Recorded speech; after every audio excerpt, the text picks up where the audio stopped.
Welcome to my first video, Accessibility, Why Does It Matter? I'm going to be introducing a little bit about accessibility. I won't be explaining how to do it yet, but just explaining why it actually makes a difference in the lives for you and for your students. There's a lot of examples that people like to talk about when they discuss accessibility. The two big ones are curb cuts and ramps. Let me explain. The curb cuts are those divots that you see in the curb that allow for a wheelchair to get up and down. Now, these were originally designed for people who had disabilities and were in wheelchairs, but we have now what we see is called the curb cut effect. It's when we design for the disabilities, we actually start making things better for everyone. We help the person with a stroller or with a suitcase, or someone riding a bicycle, or even a skateboard. Or I drove up one with my car the other day. So, this is what we're really talking about. When we're designing for disabilities, we actually help everyone else. The other great example is the ramp versus the stairs.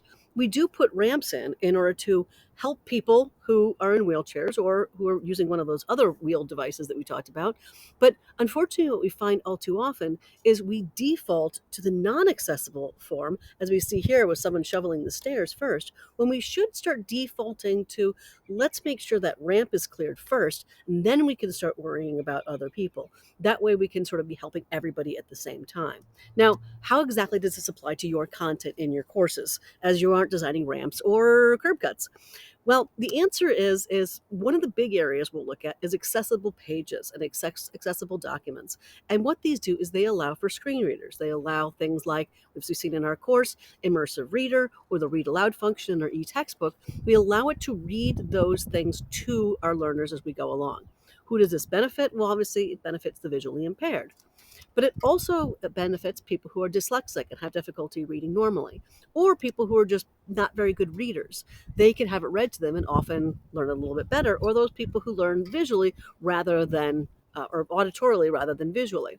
But we can also help multitaskers, and this is one thing I find a lot of students really do, the learners commuting to work, where they can literally have the textbook or the lecture material read to them while they drive, so they can be getting some of that information at the same time. Or parents making dinner, another one, getting some of that little bit of information as we go along. So when we start looking at this and many more, this is what I want you to join me with as far as finding ways to make our courses more accessible so that we can actually reach not only all learners, but we can actually help people who might not even know that they need that help. Now, if we look at accessibility, it is the law. So it is something we need to do. But I think it's more important for you to understand that it's something that can help everyone. And I hope you do enjoy looking at all the different videos I'm going to be recording, showing you easy ways. I know you don't have all the time in the world, easy ways to make your courses more accessible so that it can be reaching everyone. And I hope you enjoy the journey. Thank you.